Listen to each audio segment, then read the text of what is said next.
We love telling people good news. We love telling people they're approved. So much so that there's a bunch of different levels of approval all throughout the mortgage process. If you don't do this on an everyday basis, you could say, okay, you're telling me I'm approved again, so just how approved am I? When can I actually get this mortgage and close on this home? I want to break down the different levels of approval that you can have before going under contract to buy your home, and then the varying levels of approvals that you'll be in from contract through the process to closing on your new home. Let's take a look. There's 3 different levels of approval that you can have, and going from order of least approval to most approval, you can have a pre-qualification, a pre-approval, or a loan commitment, also called a TBD underwriting approval. They call it a TBD underwrite because your property address, the subject property, the property you're buying, you don't know it yet. It's TBD, to be determined, and that's why they call it a TBD underwriting approval. The lowest form of approval before you're under contract is a pre-qualification. This is when a borrower provides a mortgage company or loan officer information about their credit, income, and assets. And the loan officer looks at it and says, based on the information you're giving me, you are pre-qualified to buy a home. The loan officer may or may not have even looked at a copy of your credit report just yet, just based on information that the borrower has provided. I do not recommend going ahead and looking at homes with just a pre-qualification. Next, we have a pre-approval. And you know how you're going through some packages and you see gold package, diamond package, platinum package, and each package that you go up, it says, well, the diamond has everything in the gold package plus these additional features. Well, that's how it is with pre-qualification, pre-approval, and TBD underwrite.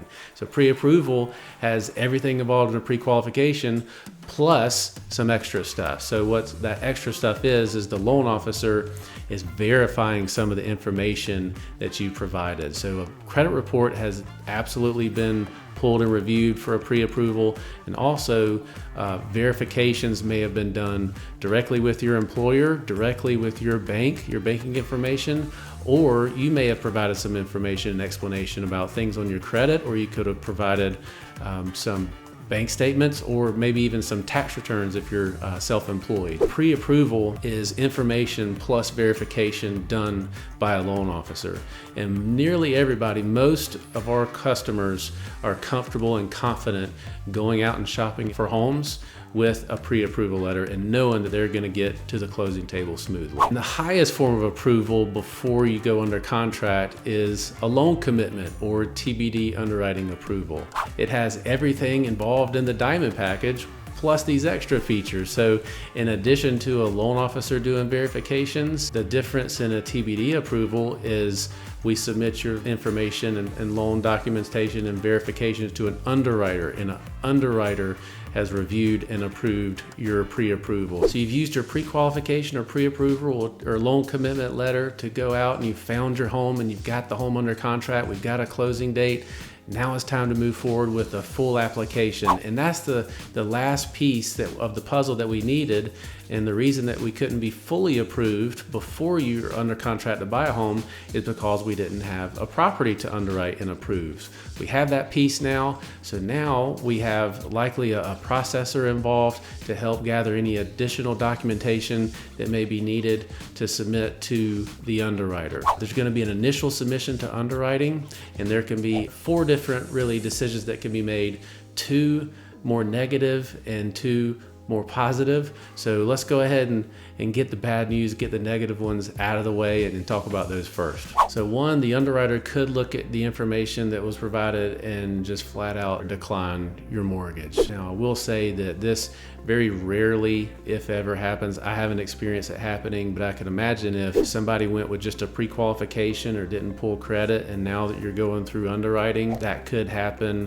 Or if someone just gave some bad information, a borrower gave bad information and it wasn't verified, this could potentially happen. But don't worry, if you're in the hands of a seasoned, experienced, good mortgage company and loan officer, this shouldn't happen. The other negative outcome is a decision that's not a decision. It's called a suspended file. An underwriter could suspend your file, and it is what it sounds like. It means your loan is kind of hanging in the balance. The underwriter said there's not enough information provided for me to make a decision. So we need more information around this criteria for me to say that I can approve this loan? And it's usually around one of the three aspects of the mortgage: credit, income, or assets, that the underwriter is asking for more information so they can make a decision. All right, enough of that negative stuff. Now, the more positive ones: your loan will come out fully approved or final approved or clear to close. I say it's less likely because we like to get loans approved by underwriters quickly to meet certain contingency deadlines of the contract. So we may not have all the pieces that we need put together, like title work that may not have been done already by the attorney, and the appraisal may not be complete by the appraiser, and other documentation might not be all the way in within the first week or so, that we like to get the loan approved by underwritings. And that's why the more likely outcome is a conditional approval. The loan gets initially submitted, the underwriter looks at it and says, yep, as long as these things happen, this loan is approved. And these things are called conditions. We call this clearing conditions, and working with your loan team and your processor on the conditions that the underwriter is needed, sending documentation and clarification from you or your employer or bank or some other source. Once all of those conditions are cleared, now's the time to start celebrating. Look, it's no secret that there's a bunch of industry jargon when it comes to the mortgage business, and it can be confusing, especially when you haven't done this before, or it's the first time you've done it in years, and things change at a much more rapid pace nowadays. So hopefully this helped as we break down that really before you're under contract, you're either pre-qualified, pre-approved, or TBD underwritten. And then from contract to close, more than likely you're conditionally approved until you're fully approved, or CTC. So hey, we're mortgage people. We like giving good news. We like telling people they're approved. And as we come up with new inventive ways to tell you you're approved in different parts of the process, I'll be sure to break it down for you.